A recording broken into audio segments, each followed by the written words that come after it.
The hospital exhaled a smell of dust and alcohol, familiar, numbing. Clementine's shoes whispered down the hallway, soft soles on polished linoleum. Fluorescent lights hummed above, flickering like tired eyelids, and every clock on the walls showed a different hour, some even frozen mid-moment, hands splayed like the limbs of something broken. Outside, the sky hung low, milky and static, as if time itself had thickened. She paused near the maternity ward, fingertips grazing the cool metal of the doorframe. There was something different in the air today, some shift she couldn't name, like an orchestra holding its breath before the downbeat. The old elevator groaned somewhere above, a slow mechanical prayer, and she heard the clatter of wheels. An incubator, a gurney, she couldn't tell. From inside the delivery room came no cries, no chatter, no sound at all. Just the steady beep of a monitor, muffled and lonely. Nurses moved like ghosts through the corridor, their faces unreadable. Dr. Avery emerged briefly from behind the swinging doors, his eyes as heavy as rain-soaked cloth. He looked at Clementine, but said nothing. She looked past him into the room. A delivery had taken place. She could feel it in her bones. But the air lacked the usual tension, the pulse of urgency. No screaming, no rushing, no life erupting in chaos. Only silence. And in that silence, something ancient stirred. She didn't know why, but she pressed her hand against her chest. Her heart beat normally, but it felt borrowed somehow. Out of tune. A faint ticking sound echoed in the back of her mind, though there were no clocks that worked here. Not anymore. She closed her eyes. Then, without meaning to, she whispered aloud, "He's arrived, hasn't he?" The delivery room was bathed in the dim gold of an old lamp someone had forgotten to replace. Clementine stepped through the door like a woman crossing a border she hadn't known existed. The silence was thicker inside, pressing against her skin like humidity before a storm. On the table lay the child, swaddled in a hospital-issue blanket the color of bruised cotton. He wasn't crying. He wasn't even wriggling. He just watched. His eyes were open, wide, unblinking, impossibly still. Eyes not meant for the first day of life. Eyes that had seen things. The young nurse beside him stood rigid, her gloves blood-speckled, her mouth slightly agape. She glanced at Clementine with a pale, shaken face and mouthed something like, "Did you hear it too?" Dr. Avery leaned against the sink, drying his hands with surgical precision. His voice came low and cracked. "He grabbed my finger," he said, held it, hard, looked at me and said, he shook his head, as if trying to free it from cobwebs, said, "Don't make the same mistake." Clementine moved to the infant slowly. He was tiny, delicate, but there was no fragility in the way he held himself. No infantile confusion. He met her gaze with the calm of someone already familiar with her presence. Someone who had waited a long time to return. She reached down. He raised a hand, small fingers curling around her index like ivy around an iron gate. And in that touch, something flashed. Not a memory, but the feeling of memory. The sharp cold of regret. The warm ache of love unspoken. A train station, a broken watch, a voice calling out across water. She gasped, but didn't pull away. His skin was warm, his grip was firm, and still no cry. Only the faintest murmur, like breath finding its first shape. Clementine. Her name. He had spoken her name. Not like a question, not like a discovery, like a return. She stood in the nursery longer than she meant to.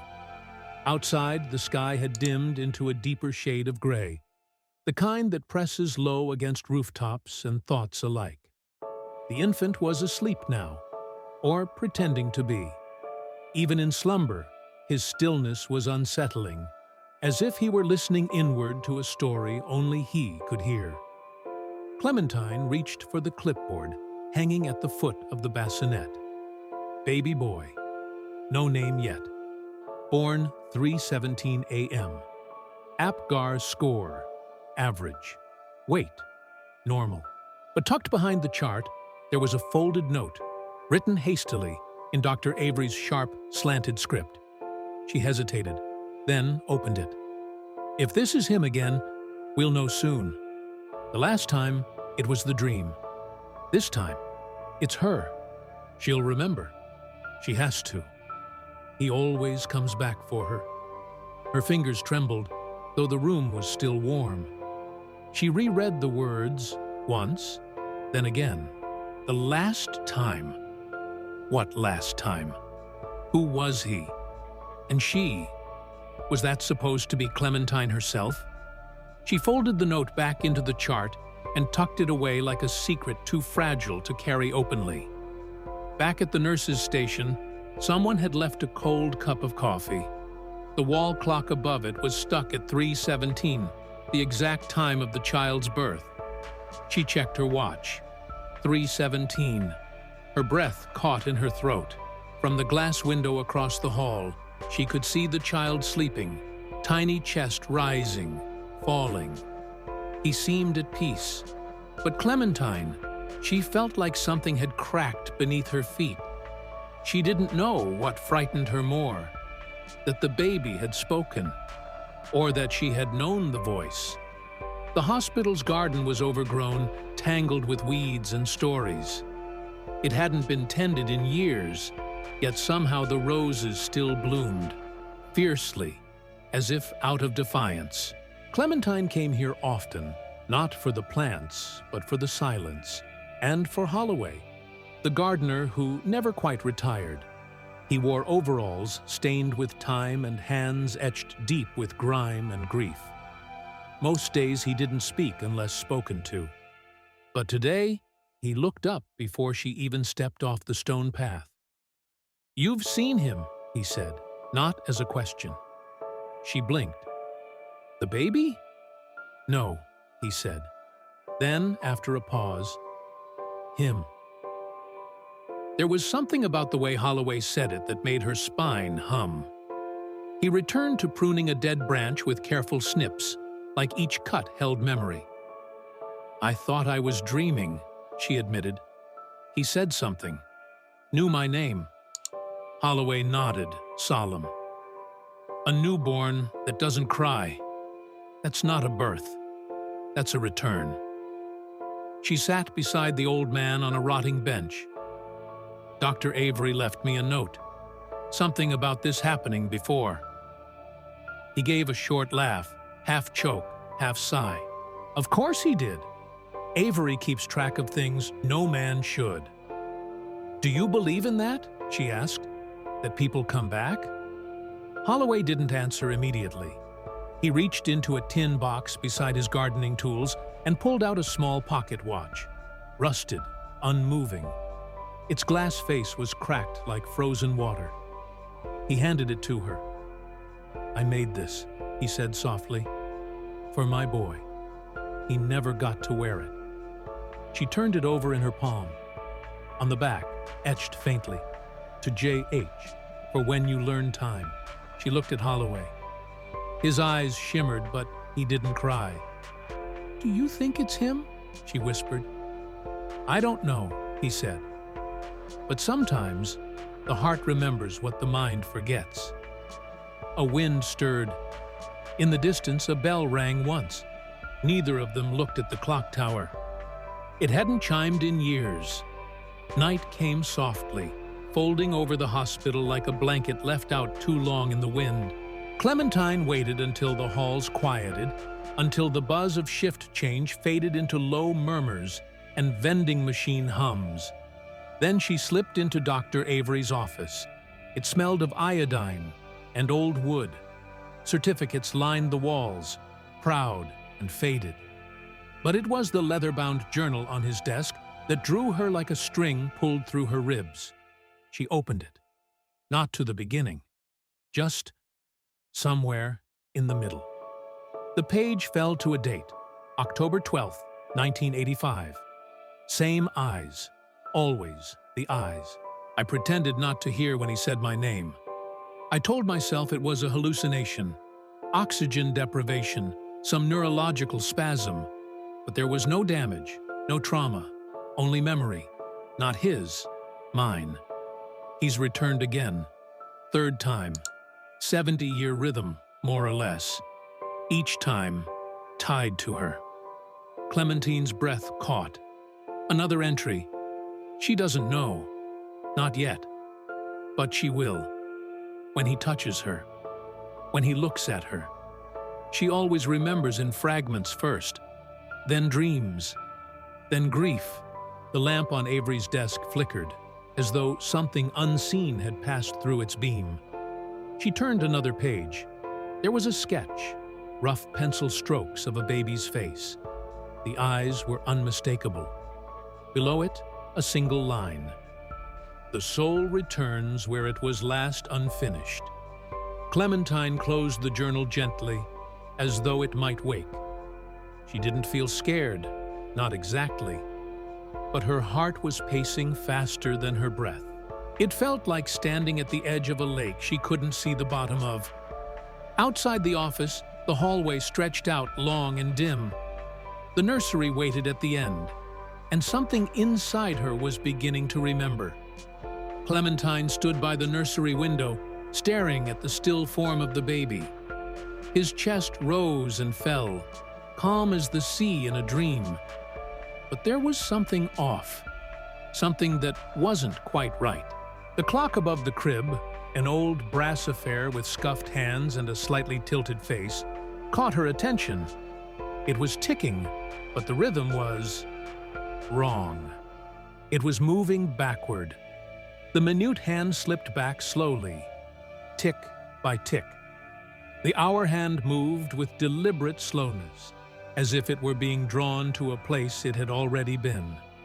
She blinked, rubbed her eyes, and the clock was still moving in reverse. Hesitantly, she reached out and touched the glass. The moment her fingers made contact, the ticking ceased, and the world seemed to take a breath.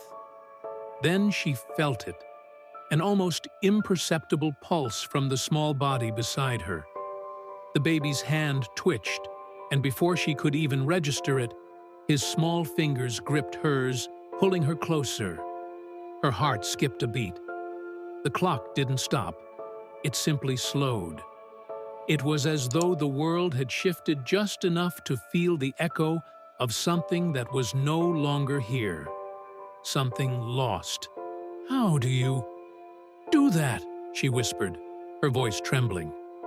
"How do you make it go backwards?"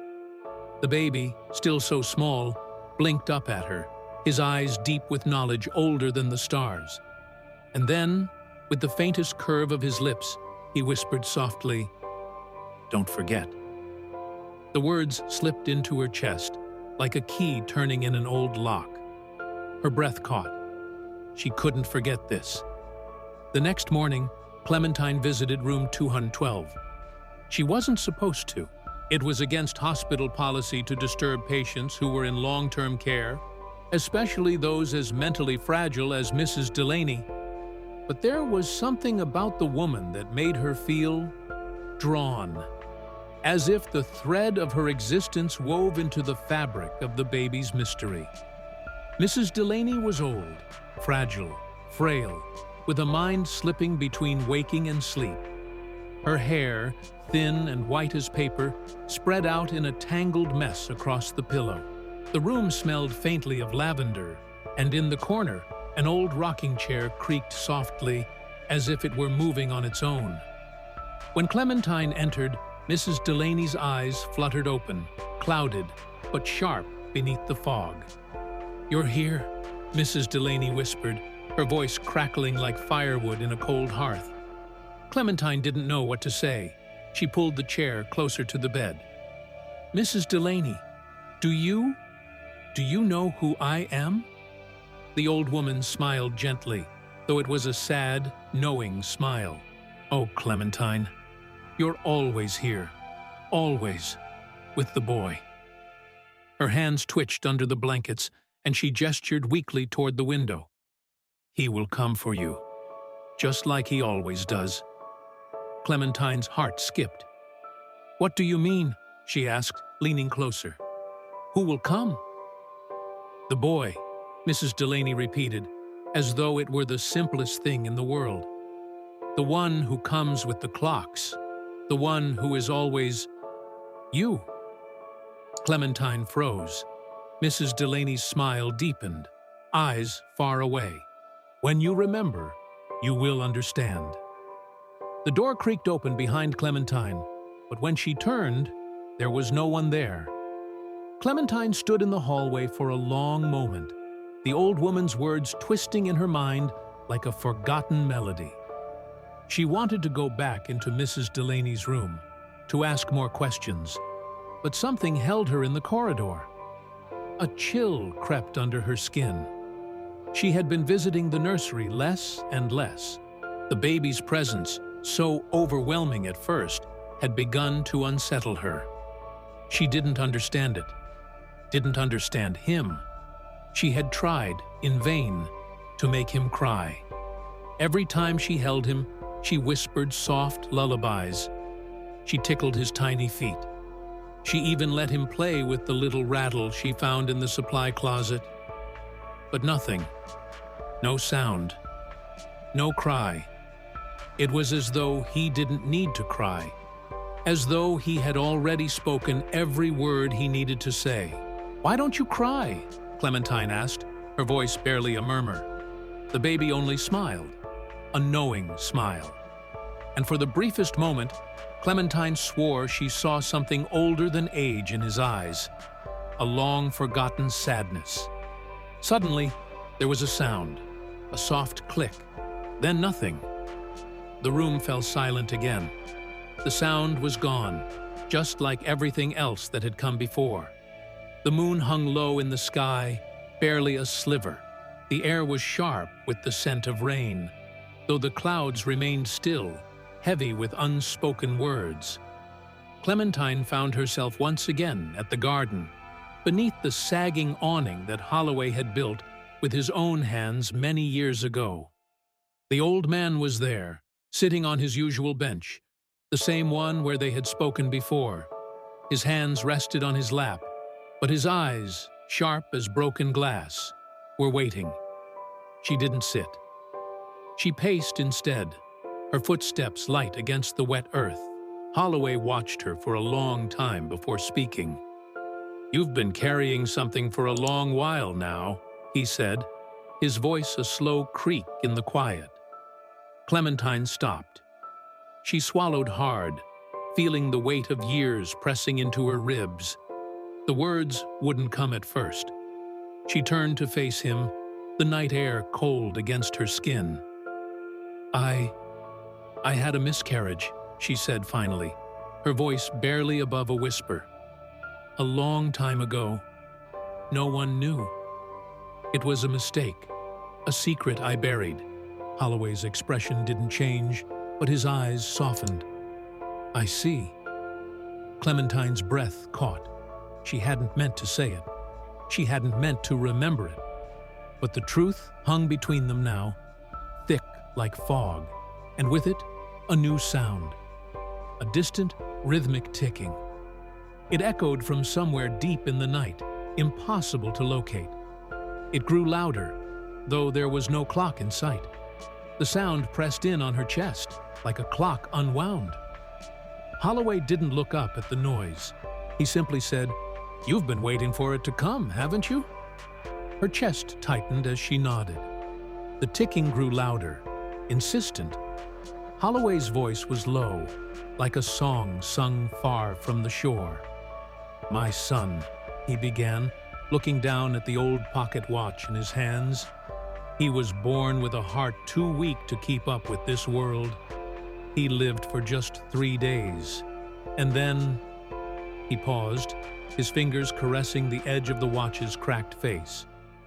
Then I made this. I couldn't bear the silence, the empty cradle. So I made him something that would never run out of time, even if he did. Clementine stood frozen, her heart beginning to ache in ways she couldn't explain. The watch, Holloway continued, his eyes lost in the depths of his memory, was supposed to last, to remember him. I thought it would help me hold on to what was taken.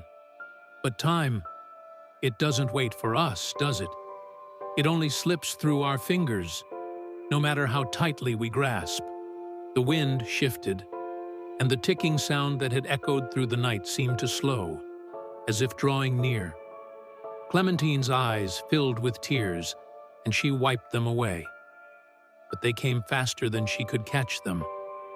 "I thought I lost everything," she whispered. "But this baby, he's here for a reason, isn't he?" Holloway nodded slowly, a long sigh escaping his chest. "Yes, he's come to heal. Not just for me, but for you too." Clementine sank to her knees, the weight of the past pressing into her bones. She understood now. The baby wasn't just a child. He was a bridge, a stitch between two wounds, his own and hers. And as the ticking continued, she felt it. The first true beat of healing, one that she couldn't explain, but knew. The moon was higher now, almost full, casting long shadows that stretched across the garden like forgotten memories. Clementine had left the hospital behind her, the sterile walls now a distant hum in her mind. She cradled the baby close to her chest, his tiny form warm against her. He had fallen silent, as if waiting for something, and she, too, felt that quiet tension inside her. They came to the garden. The gate creaked when she pushed it open. It had been years since anyone had walked these paths. The roses, tangled and wild, brushed against her arms, their thorns catching at the fabric of her sleeve. But she barely noticed. Her eyes were on the center of the garden, the fountain that had long stopped flowing, the stone bird bath with chipped edges. The world around them felt frozen in time. And then she saw it. The old brass clock, once hidden beneath a veil of ivy, now stood proud again, its hands moving forward with a steady, perfect rhythm. It was as if the garden had remembered its purpose in the darkness, as if it had been waiting for them. The baby stirred in her arms, his small fingers curling around hers, grasping tight as though anchoring them both in the present moment. His eyes, closed for the first time since his birth, softened in sleep, and she felt a deep peace fill the space between them. The clock continued to tick, louder now, but the sound no longer felt like a weight. It felt like music, calm, steady, certain. Clementine knelt by the fountain, the baby still in her arms, and for the first time, she could hear nothing but the rhythmic ticking, the deep peace that settled over the garden. The past had unfolded into its rightful place, and time had slowed. And the baby, his hand holding hers tightly, slept. For the first time in a long time, he slept in peace. Days had passed, though Clementine could hardly say how many. The hours had blurred together, soft and unhurried, like a river flowing gently through the landscape of her soul. The baby was gone now, adopted into a family that had waited for him as long as she had waited for peace. She had held him one last time, whispering softly into his small, trusting face. "Go," she had said, her voice trembling. "Go, and be whole." And then, as if answering, he had smiled, his tiny hand curling around her finger for the last time. A moment, precious and fleeting. like a single note sung into the night. Now, she stood once again in the hospital's familiar lobby, her coat still slightly damp from the morning fog. The walls were the same, the sterile air unchanged. But as she passed the reception desk, something caught her eye. The old clock, the one that had stood motionless for years, was ticking again. Its brass hands moved in perfect time, steady and unwavering. She watched it for a moment, the soft tick-tock echoing in the space between her breaths. It felt like a familiar pulse, like the beat of a heart she had forgotten to listen to. A smile touched her lips. Not a smile of triumph, but of acceptance, of peace. She knew now that the past had unfolded as it should.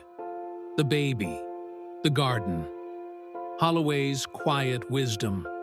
They had all come together to heal wounds she hadn't realized were there. And as she walked out of the hospital, the clock's ticking was a gentle reminder. Time, in its own way, always finds its rhythm.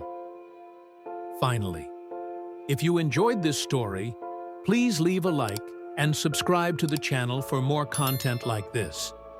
We'd love to hear your thoughts. Comment below and let us know what you think about the story. Your feedback is always appreciated.